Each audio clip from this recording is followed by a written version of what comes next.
दोस्तों आज हम लोग देखने जा रहे हैं the law of multiple proportion. 1803 में यह लॉ डाल्टन ने दिया था। जब एक एलिमेंट दूसरे एलिमेंट के साथ मिलकर दो या दो से अधिक अलग अलग कंपाउंड बनाते हैं तो एक एलिमेंट का मास दूसरे के कांस्टेंट मास के साथ जुड़ता है, एक दूसरे के लिए एक सिंपल वोल नंबर रेशियो रखता है। एग्जांपल के तौर पर दो एलिमेंट है, एलिमेंट ए और एलिमेंट बी, दोनों मिलकर एक कंपाउंड बनाता है ए बी।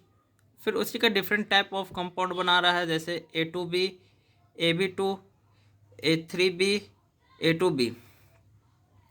अब इसका में बोला गया है वोल नंबर पर होना चाहिए, तो ये फ्रैक्शनल पर है, तो इस टाइप पर अगर रहेगा तो ये नहीं होगा, ये गलत हो जाएगा। हमेशा वोल नंबर पर रहना है, सिंपल वोल नंबर रेशियो रखता है। अब इसमें एक और एग्जांपल है, जैसे यहाँ N2O, NO, N2O3, N2O4, N2O5, यानी इस यहाँ पर जितना भी कंपाउंड है सब में कौन कौन एलिमेंट है, एलिमेंट N है यानी नाइट्रोजन है, और दूसरा एलिमेंट क्या है, ऑक्सीजन है। यही दो एलिमेंट्स मिलकर डिफरेंट डिफरेंट कंपाउंड बना रहे हैं। अब इसमें क्या किया गया है, सबका मास लिख दिया गया है। नाइट्रोजन N2 है, नाइट्रोजन का होता है 14 और दो नाइट्रोजन है तो 28 हो जाएगा। अनुपात या रेशियो ऑक्सीजन का 16 होता है तो यहाँ हम लोग 16 लिख दिए। वैसे ही नाइट्रोजन का 14 अनुपात 16, N2 28, O3 का हो जाता है मोलर मास 16 × 3 तो 48। यहाँ पास इसी टाइप पर करके सबका निकाल दिए है। अब इसका में हम लोग बोले थे कि एक का फिक्स्ड मास रखना है और दूसरा का उसका रेशियो निकालना है, तो यहाँ पास नाइट्रोजन का हम लोग फिक्स्ड कर दिए हैं। 28 है, 28 को 2 से डिवाइड करेंगे तो 14 आ जाएगा, और 16 को भी 2 से डिवाइड करेंगे तो 8 आ जाएगा। तो 14:8, 14:16, 14 को 14 रख दिए, 16 रख दिए। इसको भी डिवाइड क्यों नहीं किए, जैसे कि यहाँ 2 से डिवाइड करते तो 7 आ जाता, और 16 को डिवाइडेड 2 से करते तो 8 आ जाता। यहाँ 7/8 आता, यानी 7:8 आता। क्यों नहीं किए, क्योंकि हम लोग को एक फिक्स्ड रेशियो रखना था, यानी एक तरफ हमेशा 14 ही आना चाहिए, इसलिए हम लोग यहाँ पास इसको और सिंपल नहीं किए। वैसे ही 18:48, तो 18 को हम लोग डिवाइड करेंगे 2 से तो 14 आ जाएगा, और फिर 48 को 2 से डिवाइड करेंगे तो 24 आ जाएगा। 28 है, नहीं 28 को 2 से डिवाइड करेंगे तो कितना आ जाएगा, 14 आ जाएगा, और 64 को 2 से डिवाइड करेंगे तो 32 आ जाएगा। 28 को 2 से डिवाइड करेंगे तो 14 आ जाएगा, और 80 को 2 से डिवाइड करेंगे तो 40 आ जाएगा। यानी कि हम लोग को नाइट्रोजन का मास या द्रव्यमान फिक्स रखना है। उसका बाद जो यहाँ पास आया 8, 16, 24, 32, 40, तो ये कौन सा अनुपात में आ गया। अगर हम लोग शॉर्ट में लिखते यहाँ 8:16:24:32:40, तो ये 1:2:3:4:5 आ जाएगा। 8 से अगर डिवाइड करेंगे तो 8 1 8, 8 2 16, 8 3 24, 8 4 32, 8 5 40। ये एक फिक्स्ड रेशियो में आ गया।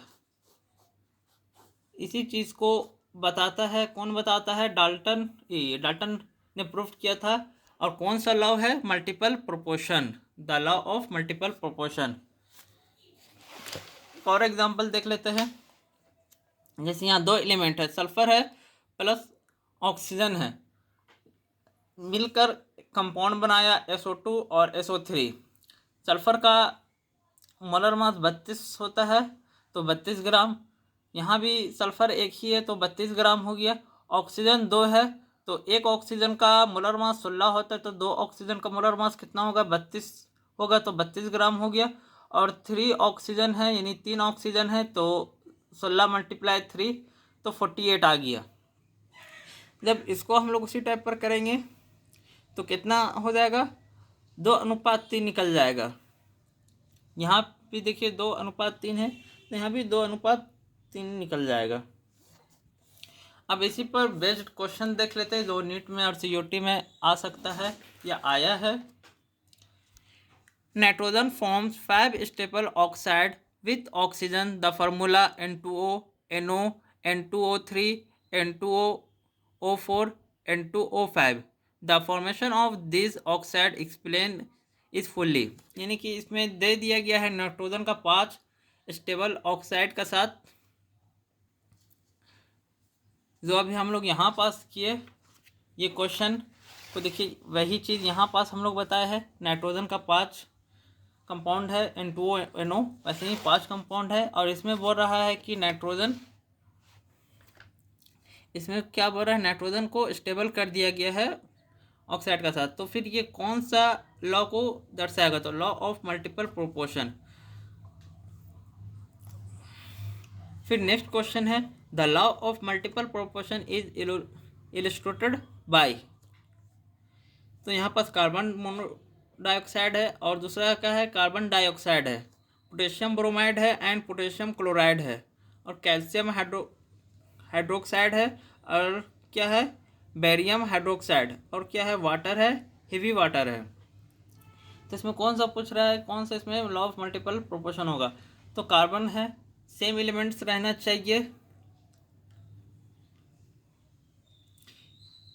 लॉ ऑफ मल्टीपल प्रोपोर्शन में सेम एलिमेंट्स रहना चाहिए। तो कार्बन है, यहाँ भी कार्बन है, ऑक्सीजन है, ऑक्सीजन है, यानी क्या हो जाएगा 1:2 निकल जाएगा इसका।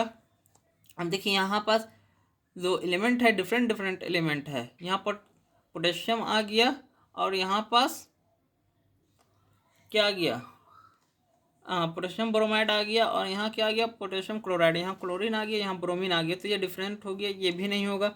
अब यहाँ पास है कैल्शियम हाइड्रोक्साइड, और क्या है, बेरियम हाइड्रोक्साइड। इसका में देखिए कैल्शियम आ गया यहाँ पास बेरियम आ गया, इसलिए नहीं हो सका। अब यहाँ पास आ गया वाटर है H2O, और यहाँ हेवी वाटर है, तो ये भी डिफरेंस हो गया। तो हमारा आंसर कौन सा हो गया, क्वेश्चन नंबर 27 का ए हो जाएगा। कार्बन मोनोऑक्साइड, कार्बन मोनोऑक्साइड, और क्या हो जाएगा, कार्बन डाइऑक्साइड। अब इसमें देख लीजिए, अब इस क्वेश्चन में देखिए which of the following pairs of compound illustrate law of multiple proportion. अब इसमें कौन सा लॉ ऑफ मल्टीपल प्रोपोर्शन को साबित कर रहा है उसको देखते हैं।